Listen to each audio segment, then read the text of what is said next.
हाँ तो दोस्तों, राधे राधे, नमस्कार।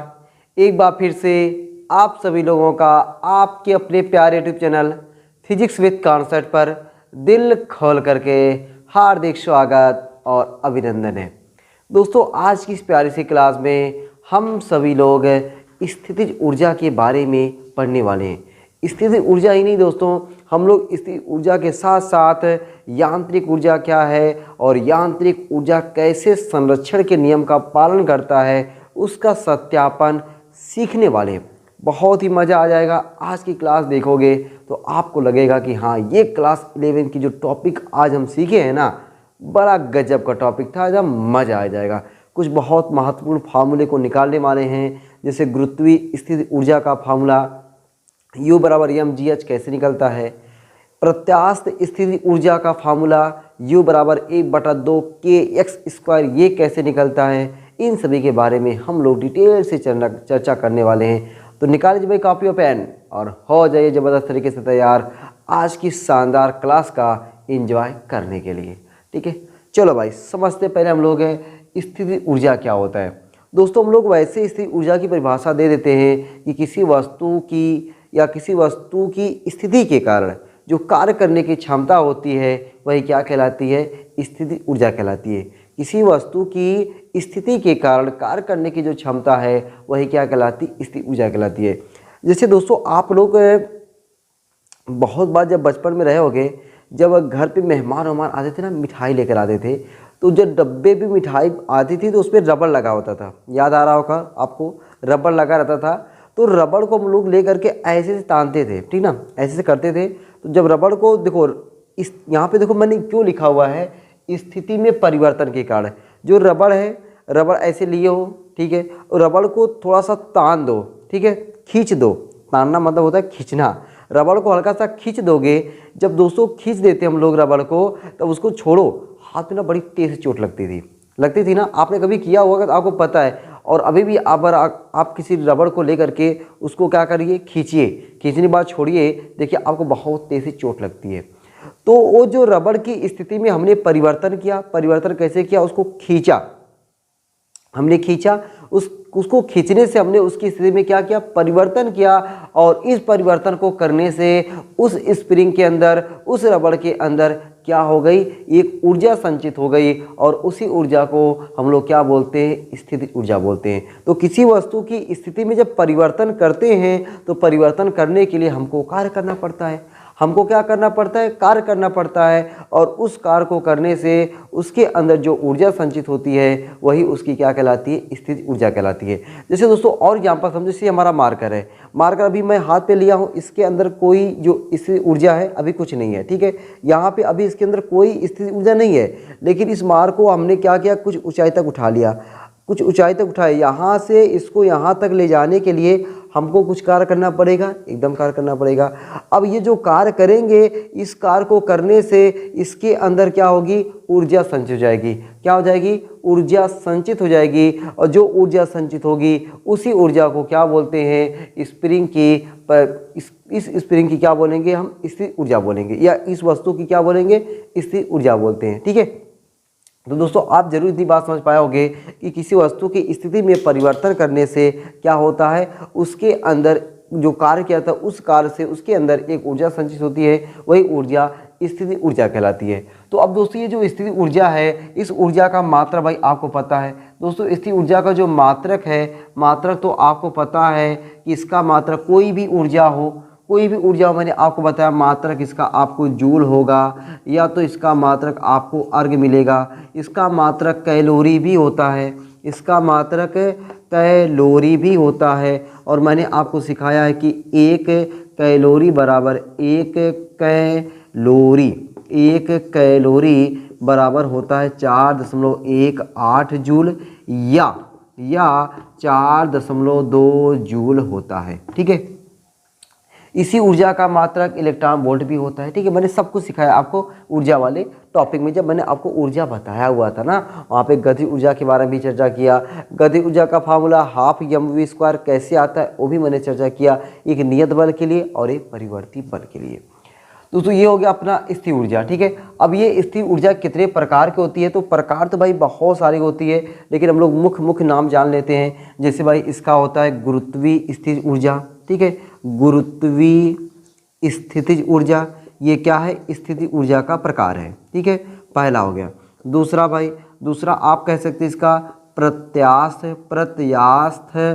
स्थितिज ऊर्जा, प्रत्यास्थ स्थितिज ऊर्जा, ये क्या है, ये भी स्थिति ऊर्जा का प्रकार है। और देखो विद्युतीय ऊर्जा, ठीक है ना, विद्युतीय ऊर्जा, भाई देखो नाम जानते रहो यार, नाम जानते रहो तब आपको लगेगा हाँ भाई हमने इतना नाम जाना हुआ है, ठीक है, विद्युतीय ऊर्जा। और देखो चुंबकीय ऊर्जा, कौन सी ऊर्जा, चुंबकीय ऊर्जा, ठीक ना, चुंबकीय ऊर्जा, ये भी क्या है, स्थिर ऊर्जा का प्रकार है।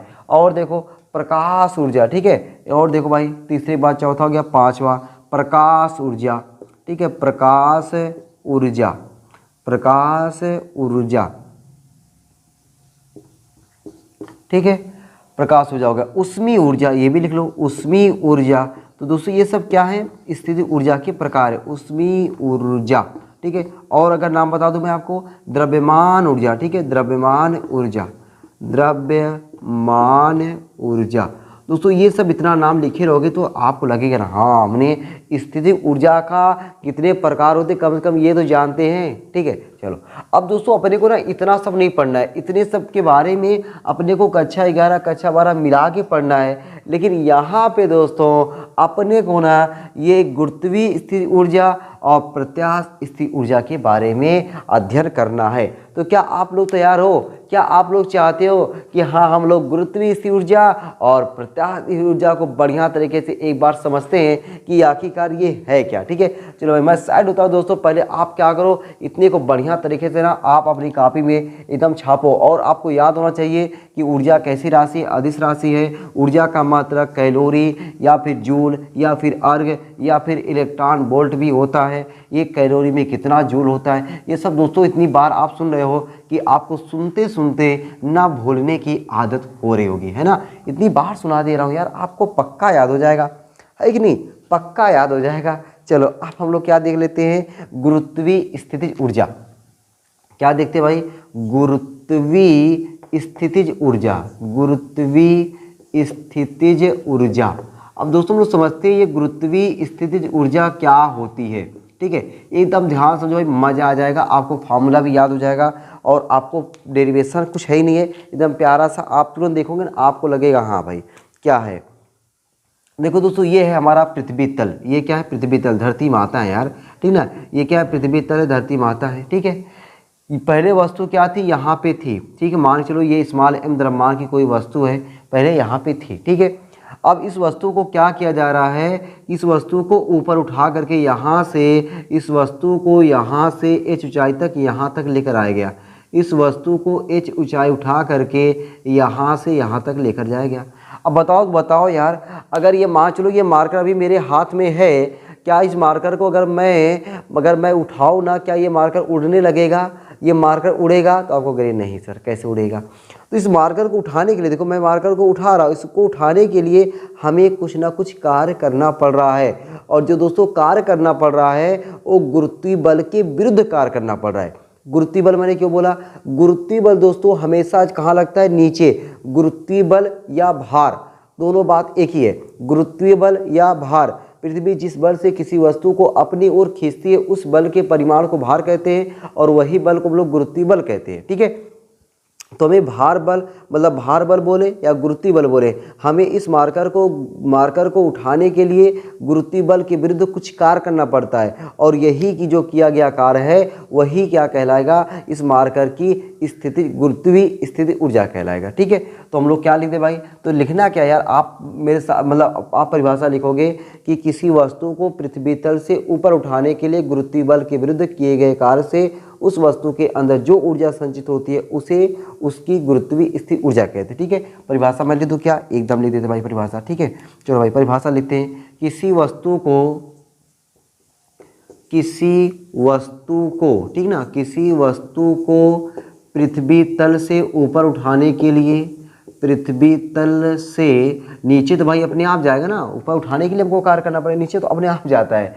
पृथ्वी तल, किसी वस्तु को पृथ्वी तल से ऊपर, ठीक ना, ऊपर उठाने के लिए, ऊपर उठाने के लिए, ऊपर उठाने के लिए गुरुत्वीय बल के विरुद्ध किए गए कार्य से, गुरुत्वीय बल के विरुद्ध, गुरुत्वीय बल के विरुद्ध किए गए कार्य से, किए गए कार्य से, किए गए कार्य से जो ऊर्जा संचित होती है, जो ऊर्जा संचित होती है, जो ऊर्जा संचित होती है, जो ऊर्जा संचित होती है उसे पिंड की, उसे पिंड नहीं वस्तु लिखा हूँ ना, उसे वस्तु की, उसे वस्तु की गुरुत्वीय स्थितिज ऊर्जा कहते हैं। गुरुत्वीय स्थितिज, गुरुत्वीय स्थितिज ऊर्जा कहते हैं, ठीक ना, गुरुत्वीय स्थितिज ऊर्जा कहते हैं। बात समझ में आ गई दोस्तों? जो मैंने शब्दों में अपने समझाया वही शब्द आपके सामने पिरो दिया, ठीक है। चलो इसे दोस्तों हम लोग क्या करते हैं, इसे कैपिटल यू से प्रदर्शित करते हैं। किसको? गुरुत्वीय स्थिति ऊर्जा को कैपिटल यू से प्रदर्शित करते हैं, कैपिटल यू से प्रदर्शित करते हैं। तो गुरुत्वीय स्थिति ऊर्जा क्या हो गया कि किसी वस्तु को ऊपर उठाने के लिए, किधर उठाने के लिए? ऊपर उठाने के लिए हमें गुरुत्वीय बल के विरुद्ध कुछ ना कुछ कार्य करना पड़ेगा, और जो कार्य करेंगे वही उस वस्तु के अंदर एक ऊर्जा के रूप में संचित हो जाती है, जिसे गुरुत्वीय स्थिति ऊर्जा कहते हैं, ठीक है। चलो भाई, तो U बराबर क्या हो जाएगा दोस्तों? U बराबर गुरुत्वीय बल के विरुद्ध किया गया कार्य। U बराबर क्या हो जाएगा? U बराबर दोस्तों हो जाएगा यहाँ पे गुरुत्वीय बल के विरुद्ध किया गया कार्य, गुरुत्वीय बल के विरुद्ध, गुरुत्वीय बल के विरुद्ध किया गया कार्य, किया गया कार्य। तो U बराबर क्या हो गया? गुरुत्वीय बल के विरुद्ध किया गया कार्य। तो U बराबर गुरुत्वीय बल के विरुद्ध किया गया कार्य, तो गुरुत्वीय बल के विरुद्ध किया गया कार्य का बराबर क्या होता है? बल गुणे विस्थापन। तो पिंड का भार, भाई कार बराबर क्या होता है? कार बराबर होता है बल गुणे विस्थापन। तो बल यहाँ पे क्या हो जाएगा? पिंड का भार, पिंड का भार गुणे जो ऊंचाई, पिंड का भार गुणे ऊंचाई, जो हम लोग ऊंचाई उठाते हैं, पिंड का भार गुणे ऊंचाई। तो U बराबर पिंड का भार क्या हो जाएगा? mg, ऊंचाई क्या हो जाएगा? h। तो U बराबर दोस्तों अपना फार्मूला आया mgh, U बराबर mgh। तो ये दोस्तों आपको फार्मूला याद रखना है। जिस तरीके से आपने गतिज ऊर्जा का फार्मूला याद रखा है ना, गतिज ऊर्जा का फार्मूला क्या याद रखा है? K बराबर हाफ mv²। इसी तरीके से आपको याद रखना है कि U बराबर mgh। m क्या है? उस वस्तु का द्रव्यमान, g क्या है? गुरुत्वीय त्वरण, h क्या है? ऊंचाई। अगर दोस्तों यहाँ पे h का मान 0 हो जाए, अगर h का मान 0 हो जाए तो यहाँ पे इसकी ऊर्जा क्या हो जाएगी? 0। इसीलिए कहा जाता है कि पृथ्वी तल पर किसी पिंड की गुरुत्वीय स्थिति ऊर्जा क्या होती है? शून्य होती है। पृथ्वी तल पर किसी पिंड की गुरुत्वीय स्थिति ऊर्जा क्या होती है? शून्य होती है। इस बात को भाई नोट पॉइंट में रखते हैं। क्या नोट पॉइंट में लिखते हैं भाई? नोट पॉइंट में क्या लिखोगे? NOTE, note. नोट में क्या लिखोगे कि पृथ्वी तल पर पिंड की, ये अभी आगे ना, अभी जब मैं आगे आपको ये कराऊंगा किस पे, अभी आगे जब हम लोग कराएंगे ना यांत्रिक ऊर्जा, तो आपको दोस्तों ये काम आने वाला है, यांत्रिक ऊर्जा में काम आने वाला है। क्या काम आने वाला है कि पृथ्वी तल पर पिंड की, पृथ्वी तल पर, ठीक ना, पृथ्वी तल पर पिंड की, पिंड बोलो चाहे वस्तु बोलो, पिंड की गुरुत्वीय स्थिति ऊर्जा, या केवल आप इसको स्थिति ऊर्जा बोल सकते हो, ठीक ना, गुरुत्वीय स्थिति ऊर्जा शून्य होती है।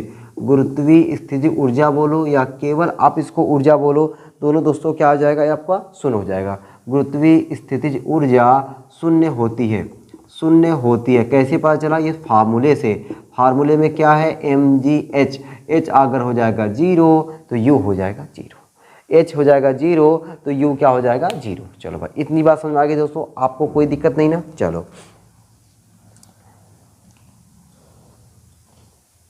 तो अब हम लोग आते हैं, ये तो गुरुत्वीय स्थिति ऊर्जा हो गई। अब हम लोग आते हैं प्रत्यास्थ स्थिति ऊर्जा को समझ लेते हैं। क्या समझ लेते हैं? प्रत्यास्थ स्थिति ऊर्जा को समझ लेते हैं। चलो भाई, मैं साइड हो गया हूँ दोस्तों, मैं साइड हो गया हूँ, आप को वीडियो को रोक करके बढ़िया तरीके से क्या कर लेना है, नोट कर लेना है। चलो आगे आते हैं।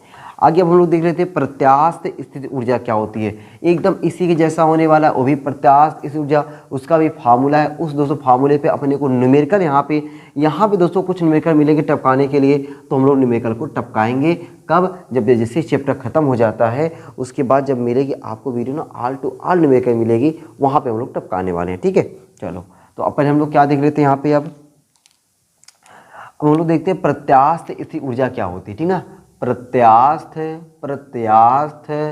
स्थितिज ऊर्जा, प्रत्यास्थ स्थितिज ऊर्जा, प्रत्यास्थ स्थितिज ऊर्जा, इलास्टिक पोटेंशियल एनर्जी बोलते हैं। क्या बोलते हैं इसको, इलास्टिक पोटेंशियल एनर्जी।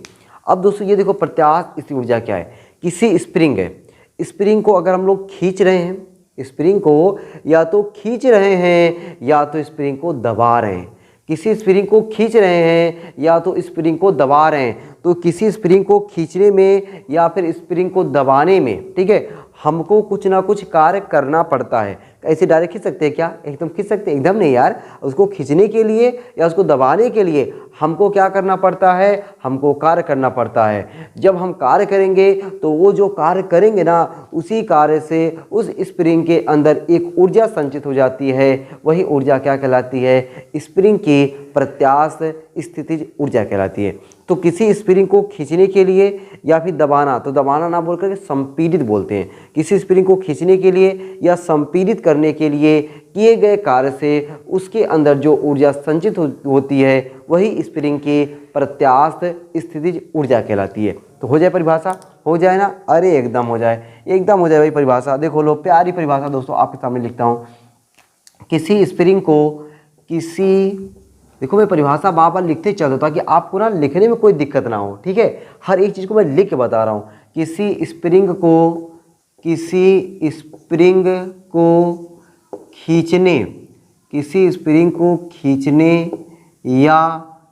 खींचने या दबाने मैं यहाँ पे लिख देता हूँ और ब्रैकेट में लिखता हूँ संपीड़ित करना। ठीक है, दबाने में किए गए कार्य से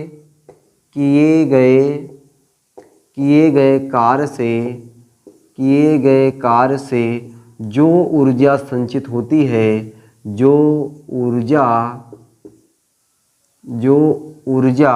संचित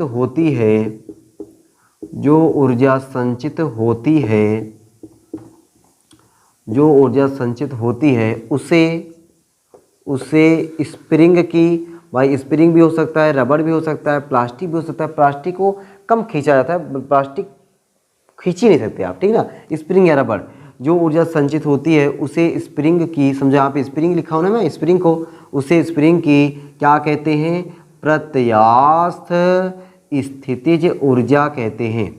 प्रत्यास्थ स्थितिज ऊर्जा कहते हैं, प्रत्यास्थ स्थितिज ऊर्जा कहते हैं। ठीक है, चलो भाई इतनी बात समझ में आ गई। अब इसका फार्मूला निकालना है। अब दोस्तों फार्मूला जो निकल के आता है यहाँ पे u बराबर 1/2 kx², ये फार्मूला निकल के आता है। अब हम लोग इस फार्मूले को निकालते हैं, देखते हैं ये फार्मूला हमारा कैसे निकल के आता है। ठीक है, चलो भाई, ये दोस्तों कोई दृढ़ आधार है, ये क्या है, दृढ़ आधार है। तो कोई स्प्रिंग है, उस स्प्रिंग का एक सिरा यहाँ पे कस दिया गया है, एक सिरा यहाँ पे बांध दिया गया है। देखो ये स्प्रिंग है, ये क्या है, स्प्रिंग है, और इसका दूसरा सिरा समझो यहाँ पर है, दूसरा सिरा यहाँ पर है। तो पहले बार मैं स्प्रिंग को खींच रहा हूँ। जब दोस्तों हम लोग स्प्रिंग को खींचेंगे तो ये जो गैप है, गैप बढ़ जाएगा। स्प्रिंग को खींचोगे गैप बढ़ जाएगा, सिंपल सी बात है यार। स्प्रिंग में गैप जो है, गैप क्या हो गया, बढ़ गया। देखो ये गैप क्या हो गया, ये बढ़ गया। और स्प्रिंग अब देखो यहाँ से यहाँ तक चली आई। पहले स्प्रिंग यहाँ तक थी, अब ये स्प्रिंग क्या हो गई, इतना बढ़ गई। तो दोस्तों अपने को जो बल लगाया गया, बल किधर लगाया गया, बल इधर लगाया गया। बल तुमने इधर लगाया, बल से स्प्रिंग है, स्प्रिंग को मैंने ऐसे खींचा, मैंने बल लगाया, तो बल लगाने से इतना इसमें विस्थापन हुआ। तो दोस्तों ये जो विस्थापन हुआ है, हमें जो कार्य करना पड़ा है वह प्रत्यानयन बल के विरुद्ध। मैंने क्या नाम बोल दिया, मैंने दोस्तों एक नाम बोला, वह नाम मैंने क्या बोला, प्रत्यानयन बल के विरुद्ध। जो प्रत्यानयन बल होता है वह प्रत्यानयन बल चाहता है कि स्प्रिंग की स्थिति में कोई परिवर्तन ना हो, स्प्रिंग की स्थिति में कोई परिवर्तन ना हो, लेकिन हम ठहरे स्प्रिंग की स्थिति में परिवर्तन करा के ही मानेंगे। तो हम स्प्रिंग की स्थिति में परिवर्तन कर रहे हैं, और परिवर्तन कौन सा कर रहे हैं? खींचने का काम कर रहे हैं। इधर खींचेंगे तो प्रत्यानयन बल विरोध करेगा, तो ये उधर की तरफ जाएगा। ठीक है, तो ये जो हमने, ये तो हमारा हो गया आरोपित बल, लेकिन जो प्रत्यानयन बल आया, प्रत्यानयन बल इधर का आया। ठीक है, चलो और देखो, अभी तो मैंने क्या किया, खींचा हुआ है भाई, हम तो खींच भी सकते हैं और हम इसको संपीड़ित भी कर सकते हैं। जब संपीड़ित करेंगे जो गैप है, ये गैप और कम हो जाएगा। ये देखो कुछ ऐसा ऐसा ऐसा ऐसा दम गैप हो गया। ठीक है, तो गैप हो गया। अब देखो ये इतना, ये कम हो गया, इतना ये कम क्या हो गया, कम हो गया। तो दबाओगे तो इस पर, जब इससे दबाओगे इधर की तरफ जो प्रत्यानयन बल लगेगा, चलो इसको मैं प्रत्यानयन बल ही बोलता हूँ। ठीक है, आरोपित बल छोड़ो, ये क्या प्रत्यानयन बल, तो प्रत्यानयन बल किधर लगेगा, इधर की तरफ लगेगा। और यहाँ पे जब हम लोग इसको दबा रहे हैं इधर की तरफ, प्रत्यानयन बल किधर की तरफ लगेगा, इधर की तरफ लगेगा। ठीक है, ये बात समझ में आ गई ना, कि मैंने जब यहाँ पे मैं इसको खींचूंगा तो इधर की तरफ मैं खींच रहा हूँ, प्रत्यानयन बल इधर की तरफ लगेगा। इसको मैं दबा रहा हूँ, प्रत्यानयन बल इधर की तरफ लगेगा। तो दोस्तों इस प्रत्यानयन बल के विरुद्ध, हम प्रत्यानयन बल के विरुद्ध किए गए कार्य से उस स्प्रिंग के अंदर जो ऊर्जा संचित होगी वही क्या कहलाएगी, इसकी प्रत्यास्थ स्थिति ऊर्जा कहलाएगी। तो दोस्तों अपने को पहले पता होना चाहिए कि जो प्रत्यानयन बल होता है, ठीक है, सिंस है, एक लाइन लिखते भाई, सिंस है प्रत्यानयन बल, सिंस प्रत्यानयन बल जो स्थिति में परिवर्तन हुआ उसके अनुपाती होता है। सिंस प्रत्यानयन बल स्थिति में परिवर्तन के अनुपाती होता है। स्थिति में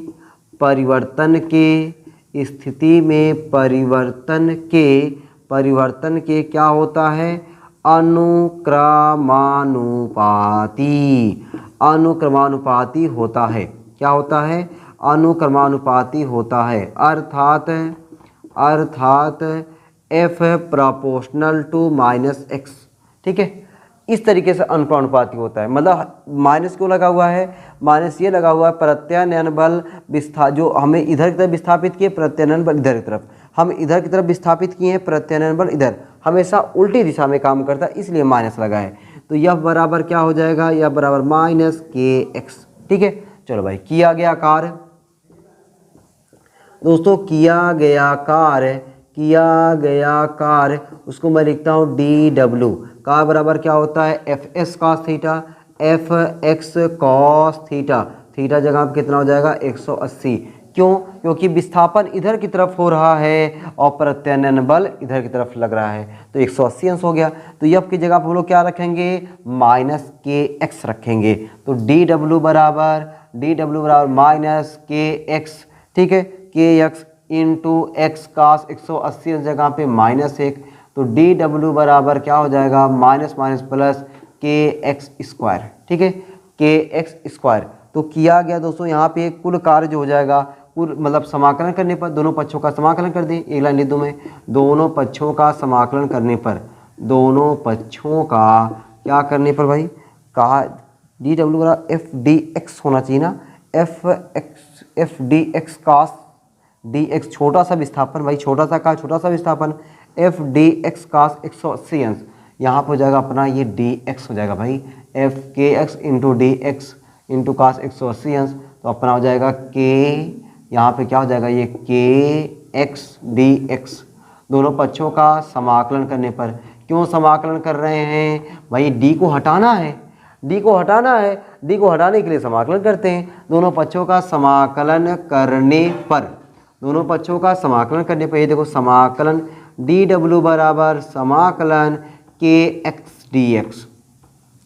जब दोस्तों विस्थापन कुछ नहीं हुआ था तो कार्य कुछ नहीं, जब विस्थापन x हो गया कार्य w हो गया। लिमिट फिर समझो एक बार, जब दोस्तों विस्थापन कुछ नहीं हुआ था तो कार्य कुछ नहीं, जब विस्थापन x हो गया तो कार्य अपना w हो गया।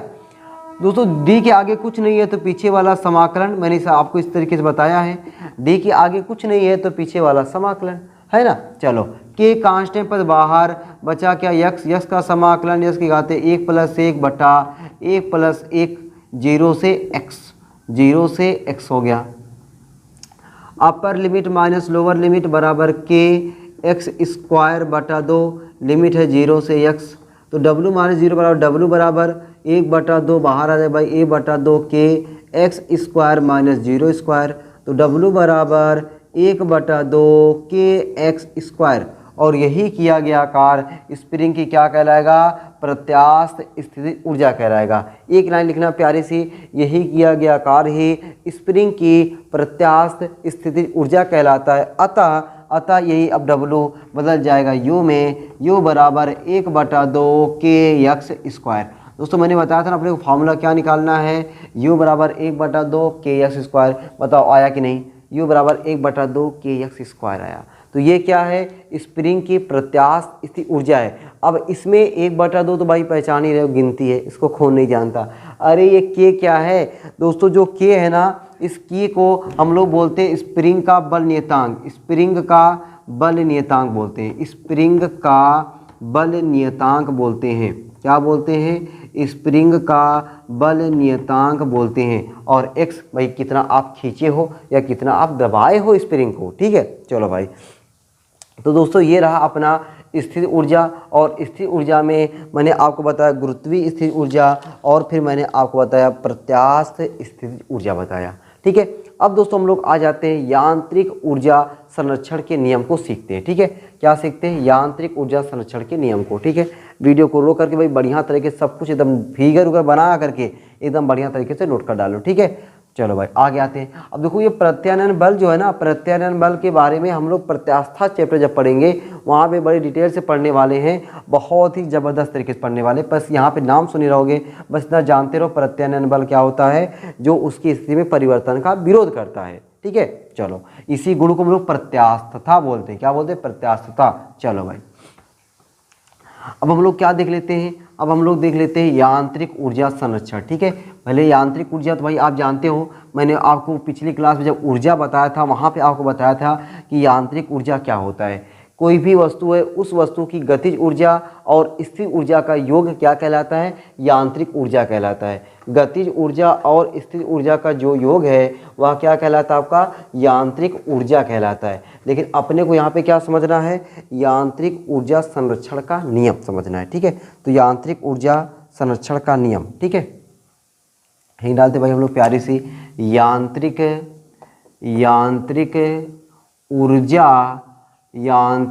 ऊर्जा संरक्षण का नियम, यांत्रिक ऊर्जा संरक्षण का नियम। यांत्रिक ऊर्जा संरक्षण का नियम क्या होता है भाई, कोई भी पिंड हो, उस पिंड की अगर गतिज ऊर्जा, दोस्तों ध्यान सुनना, कोई भी पिंड हो अगर उस पिंड की गतिज ऊर्जा और स्थिर ऊर्जा का योग अगर नियत है,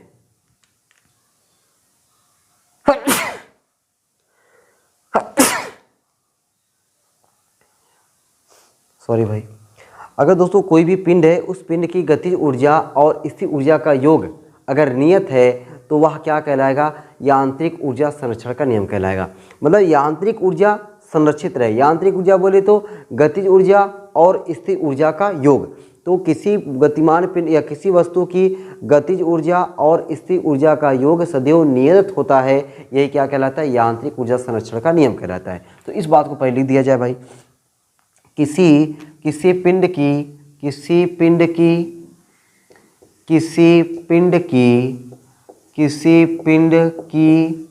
गतिज ऊर्जा, किसी पिंड की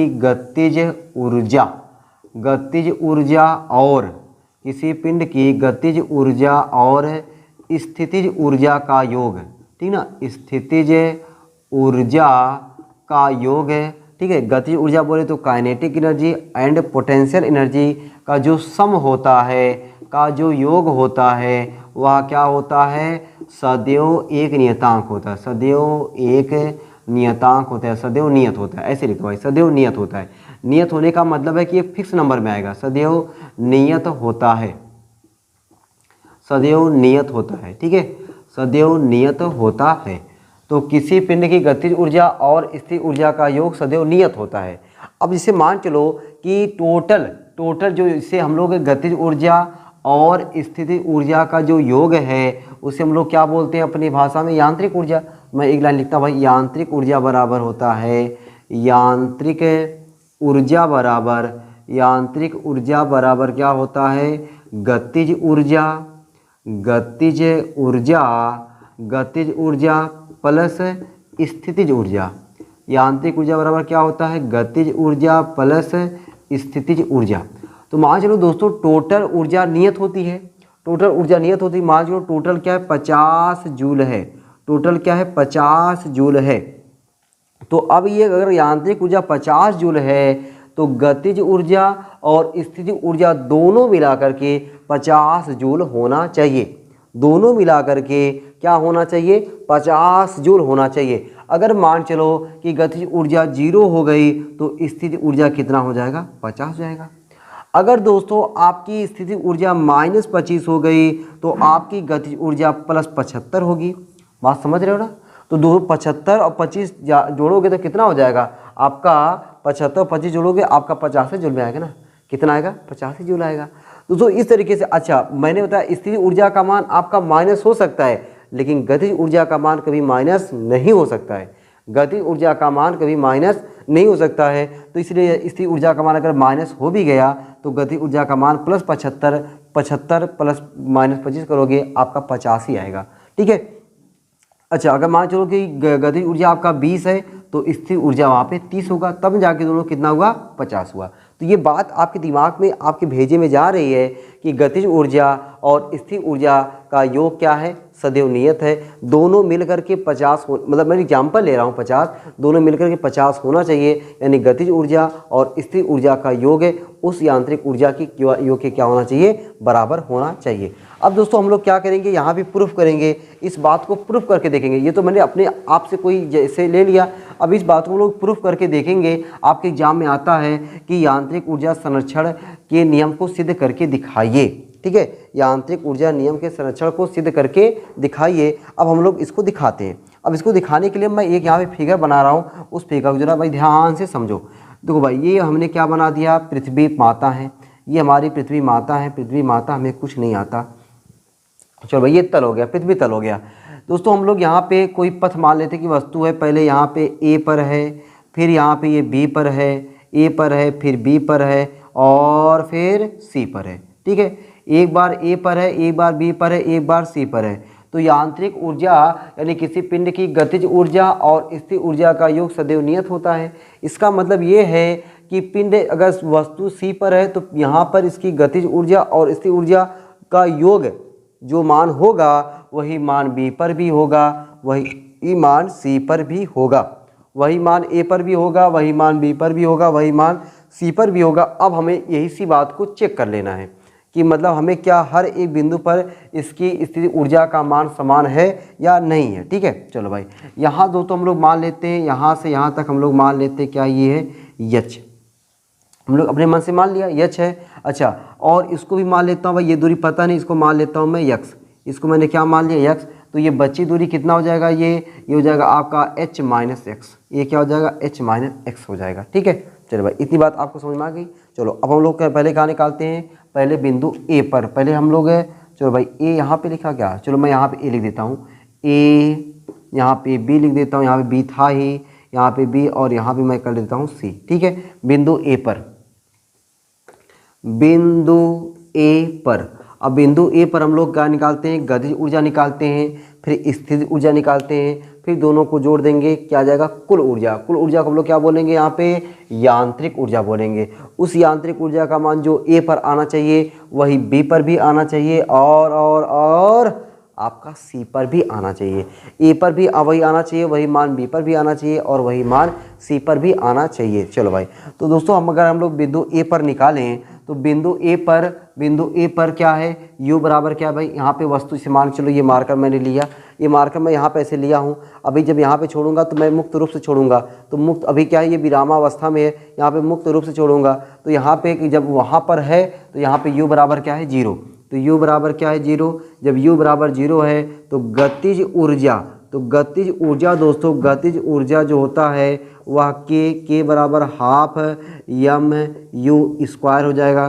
तो के बराबर यहाँ पे मान रखेंगे 0 आ जाएगा, के बराबर क्या हो गया 0। अच्छा स्थिति ऊर्जा, स्थितिज ऊर्जा, स्थितिज ऊर्जा का मैंने अभी फार्मूला बताया कि गुरुत्वीय स्थिर ऊर्जा को हम लोग स्थिर ऊर्जा कहते हैं। U बराबर mgh, तो H का काम H ही कर रहा है, तो स्थिर ऊर्जा इतना आया। तो कुल ऊर्जा दोस्तों यहाँ पे कुल ऊर्जा कितना आ जाएगा, कुल ऊर्जा को हम लोग क्या बोलेंगे, यांत्रिक ऊर्जा, यांत्रिक ऊर्जा बोलो चाहे कुल ऊर्जा बोलो, कुल ऊर्जा कोष्टक में लिख दे रहा हूँ यांत्रिक ऊर्जा, तो यांत्रिक ऊर्जा, ठीक है, यांत्रिक ऊर्जा उसको हम लोग लिखते हैं ई से, ई बराबर के प्लस यू, तो ई बराबर के की जगह पे 0 और यू की जगह पे mgh, तो दोस्तों अपना ई बराबर क्या आ गया mgh, ये बराबर कितना आया mgh।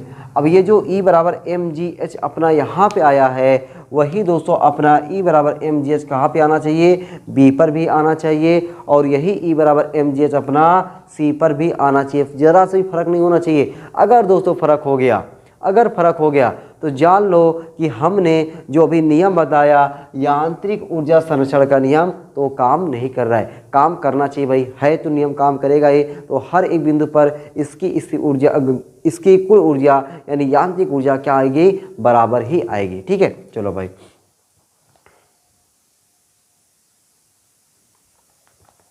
अब दोस्तों हम लोग बिंदु बी पर निकाल लेते हैं। अभी तो बिंदु ए पर आया, अब यही कार्यक्रम हम लोग बिंदु बी पर करते हैं ना, बिंदु बी पर। अब देखो बिंदु बी पर क्या होने वाला है, बिंदु बी पर क्या तमाशा होने वाला है। अब देखो मान लो चलो वस्तु कहाँ पे थी, पहले ए पर थी, अब ए पर से कहाँ पे आई, बी पर आई। तो दोस्तों ए से बी पर छोड़, जैसे ये मार्कर है, मार्कर को मैं यहाँ से छोड़ूंगा, ठीक है, चलो मेरा ये जो दोनों मार्कर है जिससे मिलना है इसको ना, इस यहाँ पर है बी पर है, तो इसको मैंने छोड़ा, ये देखो यहाँ पर आया, ठीक है, वैसे नहीं छोड़ा ताकि नीचे चला जाए, ठीक है, ये देखो ऐसे आया ना, देखो नीचे जा रहा था, देखो मैंने कैच कर लिया। तो यहाँ पे जब आएगा तो यहाँ से यहाँ पे आएगा, इसका प्रारंभिक वेग क्या है 0, लेकिन अंतिम वेग क्या हो जाएगा v, अंतिम वेग क्या हो जाएगा, ये मैंने बिंदु जब b पर पहुँचेगा तो इसका वेग क्या हो जाएगा v।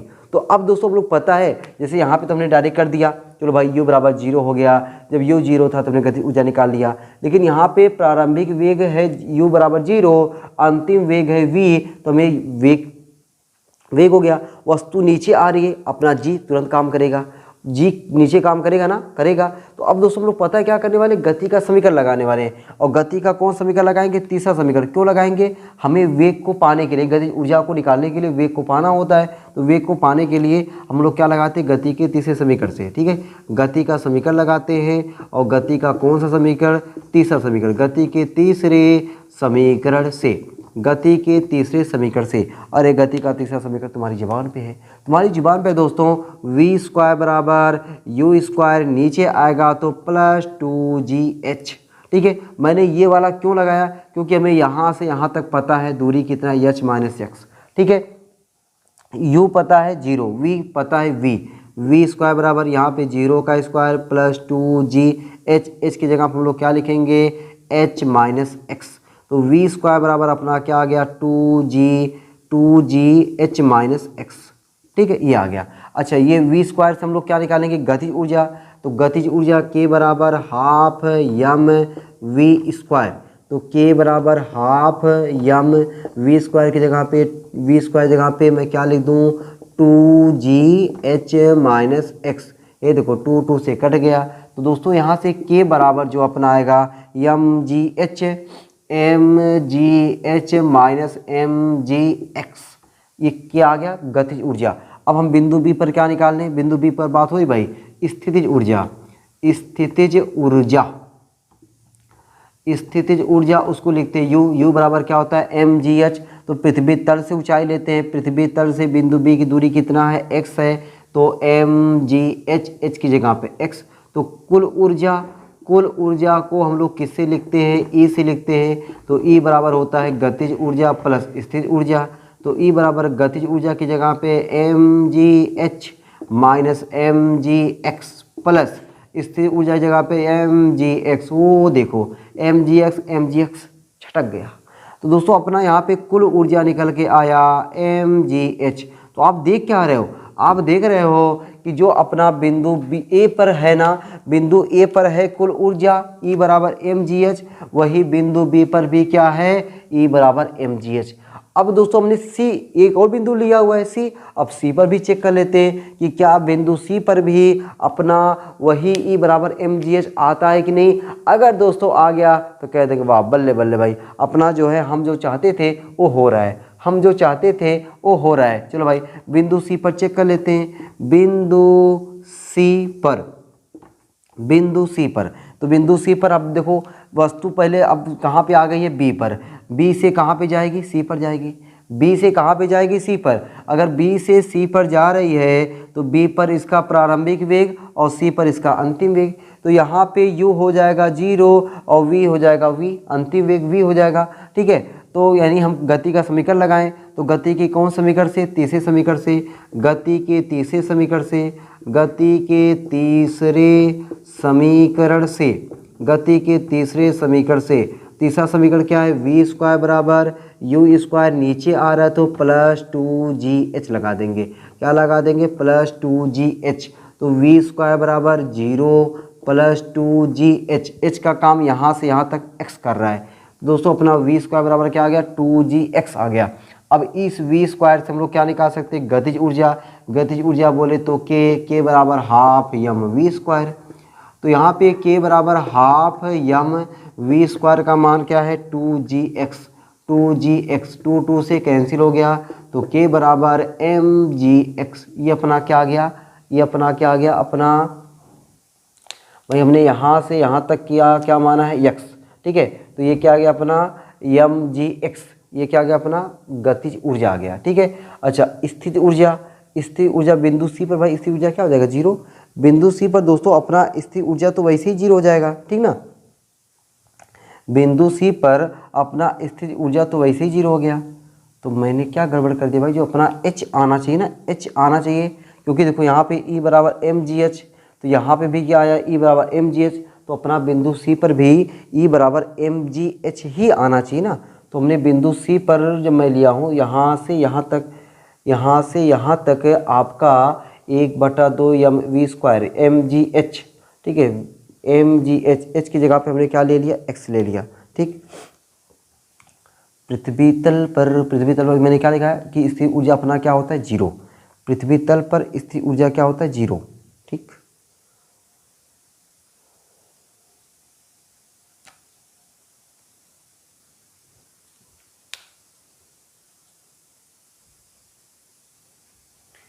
भाई अपनी हम लोग को देखो यहाँ पे जो वस्तु आ रही ना, वस्तु ए से सी तक आ रही है, ए से सी तक आ रही है, तो अपना यहाँ पे जो अपना हम लोग एच लिखे ना तो एच ही रहेगा। ठीक है, एच हो जाएगा 2gh, तो यहाँ पे क्या हो जाएगा h, तो जब 2 कट जाएगा तो ये अपना क्या निकलेगा, mgh, क्या हो गया, के मतलब गतिज ऊर्जा, गतिज ऊर्जा कितना आ गया, mgh आ गया। अच्छा यहाँ पे स्थिर ऊर्जा, पृथ्वी तल पर स्थिर ऊर्जा u बराबर क्या होता है, mgh, h की जगह पे 0, तो u बराबर क्या आया, mg गुणे 0 मतलब बोले तो 0, क्या हो गया ये 0।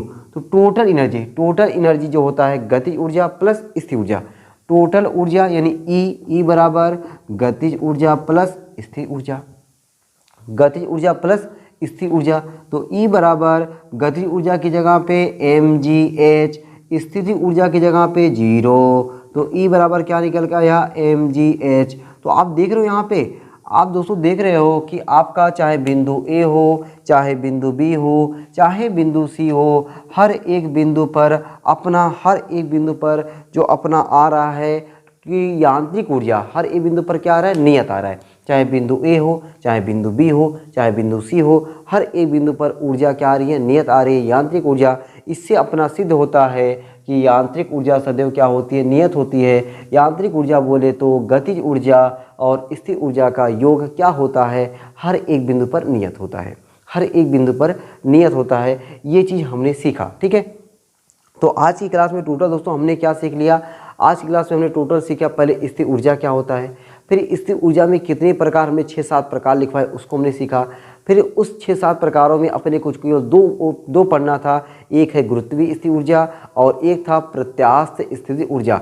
फिर उसके बाद हमने सिद्ध किया यांत्रिक ऊर्जा संरक्षण को। ठीक है, तो आज की क्लास आपको अच्छी लगी होगी, उम्मीद करता हूँ कि आपको समझ में आ गया होगा कि हाँ यांत्रिक ऊर्जा क्या है, गुरुत्वीय स्थिर ऊर्जा क्या है, प्रत्यास्थ स्थिर ऊर्जा क्या है, हर एक चीज़ को बढ़िया तरीके से हमने समझाने का पूरा प्रयास किया। आपको करना क्या भाई, बढ़िया तरीके से वीडियो को रोक करके ए टू जेड बढ़िया तरीके से नोट्स बनाए रहोगे। क्योंकि जब तक नोट्स नहीं बना रहेगा, जब तक दोस्तों आपका नोट्स बना नहीं रहेगा, तब तक ना आप न्यूमेरिकल को तबाही मचा नहीं सकते। न्यूमेरिकल आप लगा ही नहीं सकते। न्यूमेरिकल आप तभी लगा पाओगे जब आप बढ़िया से नोट्स बनाए रहोगे, उस नोट्स के माध्यम से जो फार्मूले रहेंगे उस फार्मूले को याद करते रहोगे, तब जाके आप ना न्यूमेरिकल को लगाओगे। और न्यूमेरिकल भैया एक बार लगा लिए ना, तब आपको लगेगा कि अपनी जो फिजिक्स है ना, वो फिजिक्स की तैयारी बहुत ही शानदार जानदार धुआंधार तरीके से हो रही है।